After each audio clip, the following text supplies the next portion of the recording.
बिस्मिल्लाहिर्रहमानिर्रहीम। अस्सलाम वालेकुम। Welcome to my YouTube channel. तो आज मैं आप लोगों से आलू मूंगरे मटर की रेसिपी शेयर करूंगी जो कि बहुत ही मज़े के तैयार होंगे। तो यहाँ पर मैंने एक कढ़ाई ली है और इसमें हम कुकिंग ऑयल डालेंगे और इस ऑयल को हम गरम करेंगे। फिर हम इसमें मूंगरे डाल देंगे।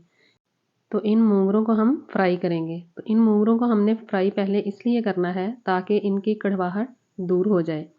कुछ लोग मूंगरे पहले फ्राई नहीं करते तो उनके मूंगरे कड़वे बनते हैं, तो इसलिए इसको पहले हमने थोड़ा सा फ्राई कर लेना है। तो आपने इस वीडियो को एंड तक देखना है, स्किप आपने बिल्कुल नहीं करना। इसी दौरान अगर आप चैनल पे नए हैं तो आपने अभी तक हमारे चैनल को सब्सक्राइब नहीं किया तो प्लीज़ हमारे चैनल को ज़रूर सब्सक्राइब कीजिएगा और बेल आइकॉन भी ज़रूर प्रेस कीजिएगा ताकि हर आने वाली वीडियो का नोटिफिकेशन सबसे पहले आपको मिल सके। तो इस सब्ज़ी का अब सीज़न आ गया है, तो आप भी इस रेसिपी को ज़रूर ट्राई कीजिएगा। तो जिस तरह से ये मैं आप लोगों से रेसिपी शेयर कर रही हूँ तो आपने बिल्कुल इसी तरह से बनानी है और कमेंट बॉक्स में ज़रूर बताना है कि ये रेसिपी कैसी बनी है। तो यहाँ पर हमारे मूंगरे फ्राई हो चुके हैं। आपने इनको बहुत ज़्यादा फ्राई नहीं करना। तो अब हम इनको निकाल लेंगे। तो अब हम उसी ऑयल में एक अदद कटा हुआ प्याज डाल देंगे। तो अब हम इस प्याज को फ्राई करेंगे। तो इसको फ्राई हमने तब तक करना है जब तक इसका लाइट ब्राउन कलर ना आ जाए। आलू मटर मूंगरे अगर अच्छे तरीके से बनाए जाएं तो बहुत ही करारे और बहुत ही मज़े के बनते हैं और जिसको नहीं भी पसंद वो भी बहुत ही शौक़ से खाते हैं। अगर सब्ज़ी अच्छी बनी हो तो सभी बहुत मज़े से खाएंगे। तो यहाँ पर हमारा प्याज तकरीबन फ्राई हो चुका है। तो अब मैं इसमें 1 टेबलस्पून अदरक लहसुन का पेस्ट डाल दूँगी।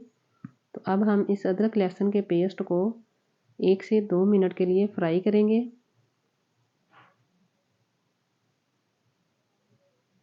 तो यहाँ पर हमारा अदरक लहसुन का पेस्ट अच्छे से फ्राई हो गया है।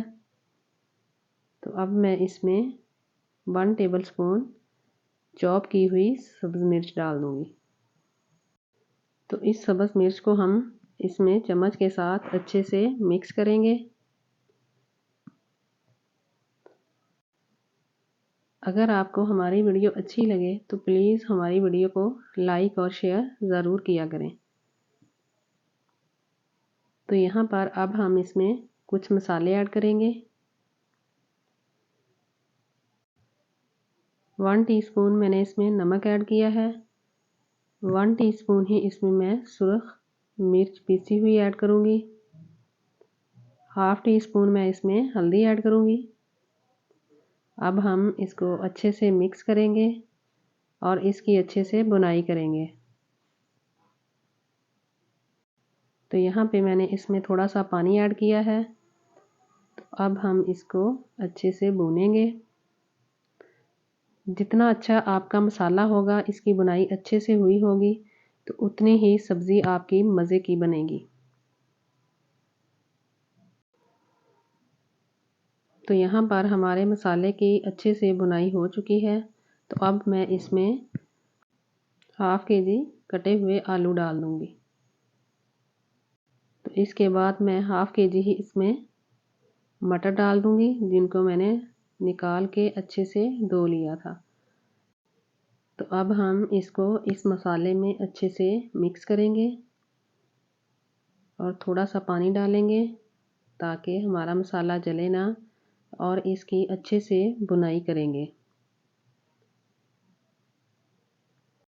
तो इसकी बुनाई हमने अच्छे से करनी है क्योंकि हमने मूंगरे पहले फ्राई कर लिए हैं, उनकी कड़वाहट भी दूर हो गई है। तो अब हम इन आलू मटर की अच्छे से बुनाई करेंगे। तो यहाँ पे इस सब्ज़ी में मैंने टमाटर ऐड बिल्कुल नहीं किया। अगर आप करना चाहते हैं तो कर सकते हैं।